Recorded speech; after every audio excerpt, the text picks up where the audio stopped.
Welcome back, everyone. The Dementia Resource Event is happening this Saturday at First Baptist Church in West Plains from 9 to 12:30. And here with more information are Jill Pietroburgo and Mark Applegate. Did I get it right? You did. Awesome. Okay. Woo. Well, Jill and Mark, it's great to have both of you. Thank you. Who would like to speak to what's going on this weekend in West Plains? I can. So we're going to have a Dementia Resource Event in West Plains, Missouri, and I can tell you a little bit about how that got started. Yes, please. Yeah. Want to know that? So, and I brought a sign here. So last year I published a children's book. It's called Sometimes Grandma Calls Me Jean, and the Alzheimer's Association, they graciously turned it into a story walk. And so there's actually 13 of those signs. Wow. And I've been traveling around Missouri, setting up my story walk at all variety of places and meeting people. And when you meet people, you begin to hear their stories. And through that, you know, you kind of hear this common theme of how do I get help, or who do I call? What do I do? And that was my journey as well. And I think a lot of people who, you know, walk this are trying to figure that out.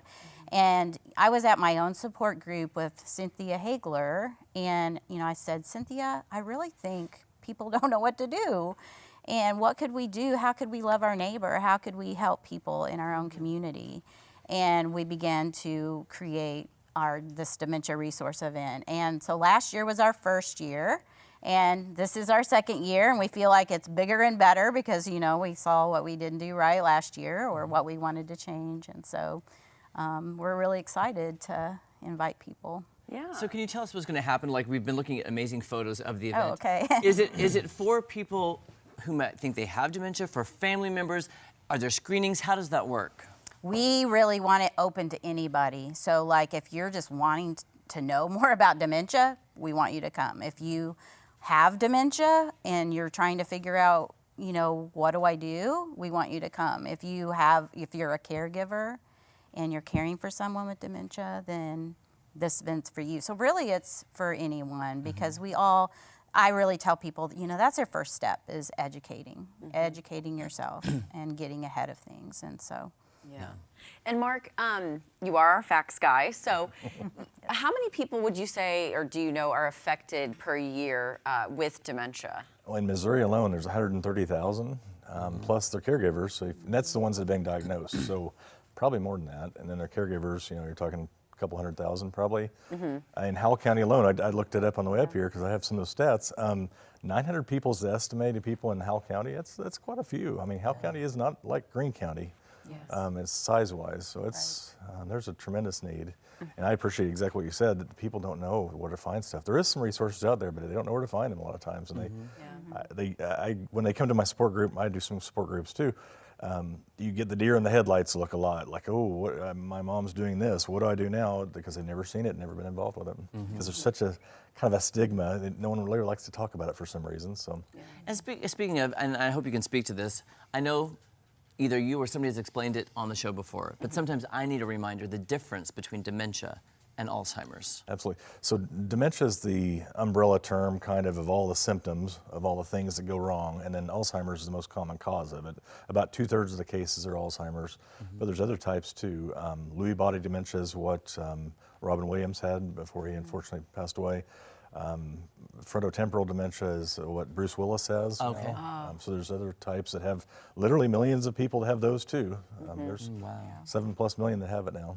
And I always thought, and this is just my ignorance, but I always thought dementia came before Alzheimer's. But is that true, or can it coexist, or? Oh, I mean, people will see the symptoms and stuff, you know, before they get diagnosed. That's the thing. So if you go to the doctor and say, I'm having trouble with my memory or my processing speed of what I'm saying or whatever, the doctor will say, well, you have some dementia symptoms, it appears. Okay. So we'll see if we can get to the bottom of it, because not everything that causes dementia is something that's not treatable. Someone with a really bad UTI can look like they have dementia so that's part of how they diagnose. They go through and find all those things that it's not, because those things you can treat, and then once they get rid of that, then they can go to the bigger stuff. Wow. I did not know that. Yeah. Yeah. Wow, that's amazing. And when you said support groups, and especially with this event, it is extremely hard on the caregiver. Because I've had family members who are caregivers, and it is so hard to see the person you have known and loved become a different person. Are there resources for those caregivers? Yeah, so we're going to have 23 different resources, tables of people just in Howe County and surrounding areas. And we're going to have breakout sessions that people can attend. So some of those breakout sessions are like with an elder law attorney. We have a breakout session with actually an author that's coming, and she's also a dementia coach. We have hospice speaking, Mark speaking. Doing a couple of them too. Okay. Yeah, I'm doing and- one called yeah. 10 Things That I Wish I Would Have Known Before I Started the Alzheimer's Journey, kind of. Right. Because there's so many things like, oh, I wish I'd known that halfway in, you know. Yes. Yeah, so much time. Exactly. And how can people participate this weekend? You just show up. It's free. We're going to have some homemade cinnamon rolls and coffees and juices and things like that. There's prizes at every table. And it's at 8:30 We actually, you can come at 9. The 9. breakout sessions start at 9:30. in West Plains at the Yes. First Baptist Church. Yes. Guys, thank you so much Thank for you coming very in. much. Thank you So for good to see having you. Thanks us. for what you're doing. All right, guys, don't go anywhere. So much more fun coming up after this. After this? After this.